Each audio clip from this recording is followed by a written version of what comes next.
Hey Michelle, Dennis Feidner. Hey, thanks for giving me a little idea of what you wanted to see.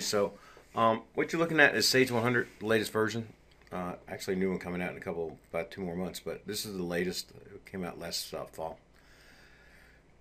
All these icons are totally customizable per individual. So the two I have on here are the two things that you wanted to look at. And so is prime contract audit is I'll just look at it for job number two here.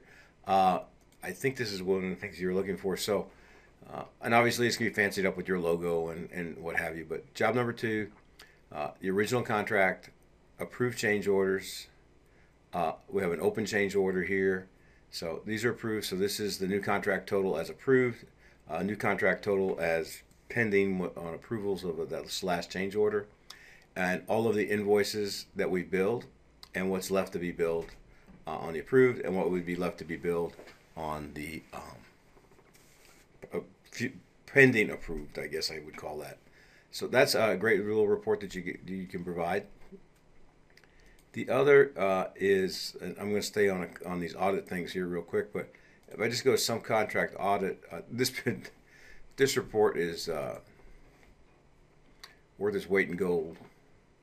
And I used to have to do this by hand when I was a controller, so that's the only reason probably one of the reasons I appreciate it the most.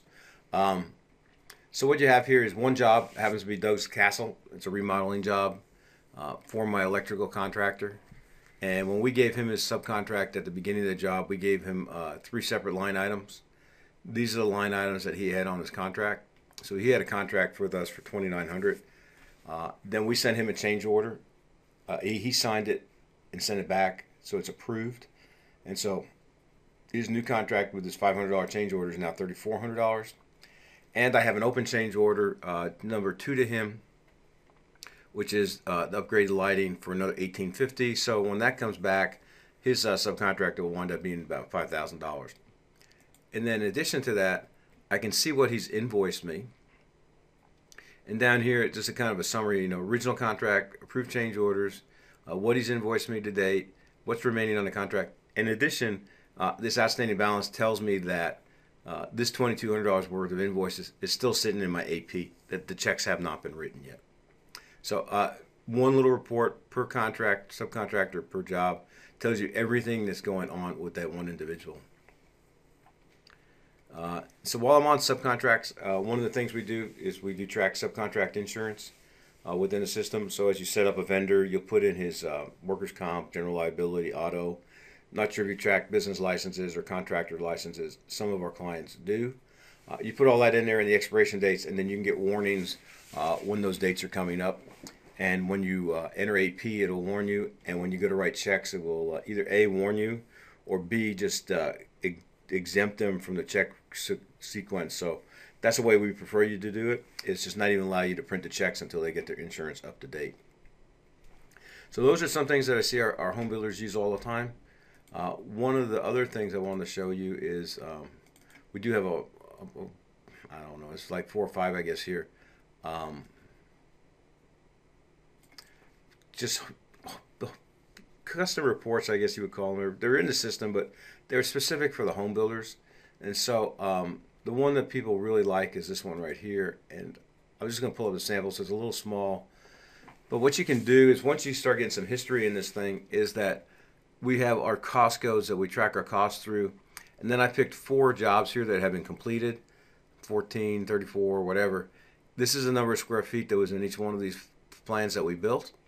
These were the costs that I had. So I can now look and say, hey, um, this house for prep and conditions cost me $12. This one cost me $11. Something was screwy here because it only cost me $2 a square foot. This cost me $11, and this is $9 a square foot average for the four of them. So if I want to put a budget together for somebody pretty quickly, I can just pick four houses that are similar in square footage or style, or I guess upgrades or what have you. And I can start getting these reports just by clicking a mouse button here and filling in a couple job numbers. So that's pretty nice. The other thing that we do within our system that our clients like, and I'm not saying clients, we have 1,300 clients, quite a few home builders, not as many as we used to, but quite a few. It's going to pull a job up here that's already filled out. One of the things that we have back here is project information. And so the dates the plan came in, the date the project started, the date of completion, the lien was filed, the lien was released. But down here, this is things that the home builders would like. If there's a lot, specific lot number, we want to track it too. How many square feet? That's where I got that from before.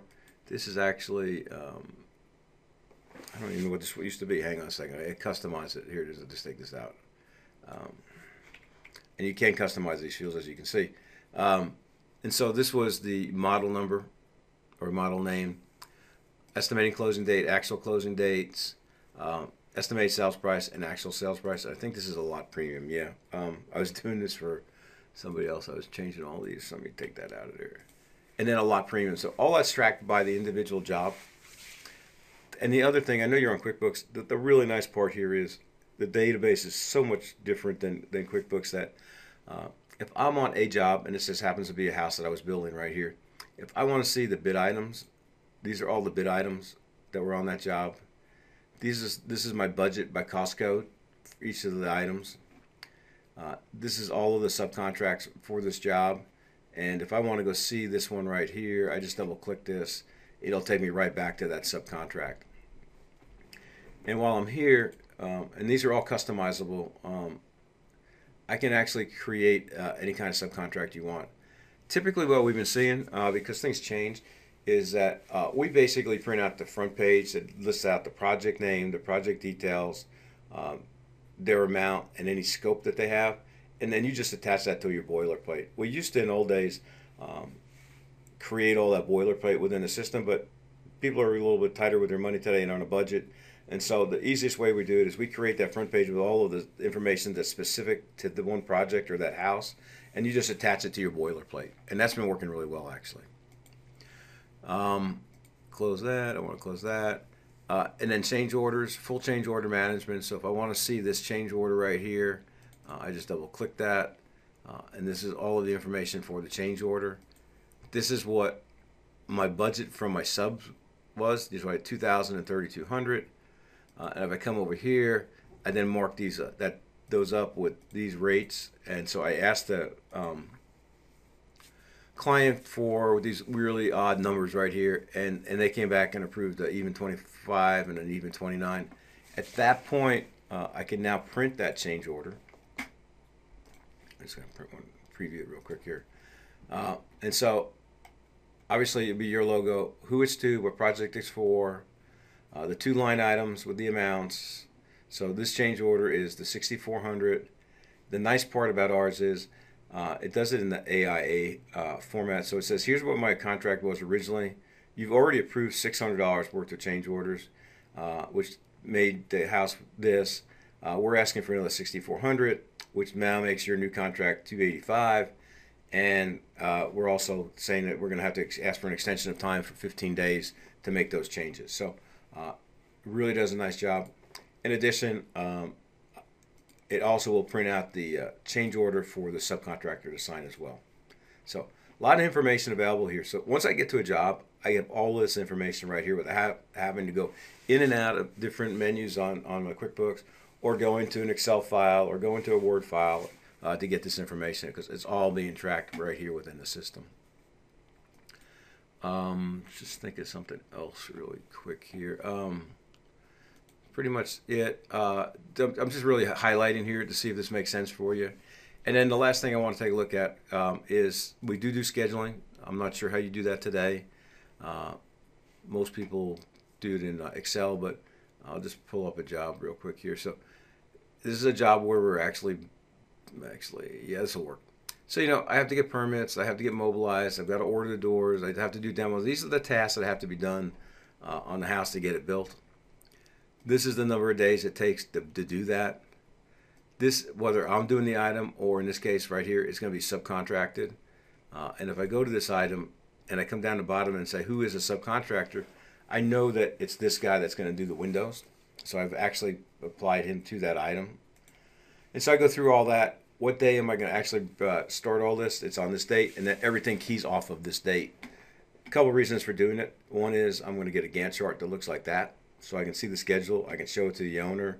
I'll review it with him. And not on this job. I had another one where actually in red it was like color selections or cabinet selections. So the owners, when they saw something in red, knew that they had something to do, and if they didn't do it on time, it would impact the entire schedule and delay their house. So I want to close that. One of the things that both our GCs and home builders like is this one right here. So think about it. You have all your schedules done. You've got 3 or 4 houses under construction. And I go in and I update all those schedules at the end of the week. I can then create something that looks like this. And it basically says, hey, Mr. Electrical Contractor, I show you on these 3 projects doing these tasks. I expect you in on this date and finished by this date. So these are the number of days you have. And our contractors will run that for 1 week, typically 2, never more than 2 though. At the beginning of the job, they'll give them a master schedule, but as they update it, they're usually just given a 1 or 2 week outlook of where they expect the subcontractor to be. And then you can email this out to them or fax it to them or print it out and hand it out at your meetings or whatever you do. But the ability to get this information to subs is pretty easy to do. And somebody's doing that today, probably doing it by radio or by phone or by email, but that's a lot easier to do. Anyway, lots of other stuff that goes on in here. Full AP, full AR, full general ledger and financials. My favorite if I say search reports here, and this is the big difference between us and QuickBooks. If I just type in job cost and I hit search here, take a second. There's 139 cost reports. Job cost totals. Over and under billing, budget by landscape by by divisions. Committed budgets, all kinds of information. You will find a half a dozen that you really like. Here's a job settlement, a little busy, but this is for home builders for that job settlement at the end to find out how much you made on upgrades and how much you made on the original contract. So, subcontract list, by job. Again, 139 reports that have something to do with job costs in our system. Full scheduling I showed you. Estimating, I usually don't look at until after we get going. A lot of our guys just continue to estimate the way they are today, and we teach you how to get that budget into the system. Anyway, hey, I didn't want to take up too much of your time. Feel free to pass this on to other guys or other women in your company. Have a great weekend, and hopefully we can touch base maybe Tuesday or Wednesday next week. Thanks.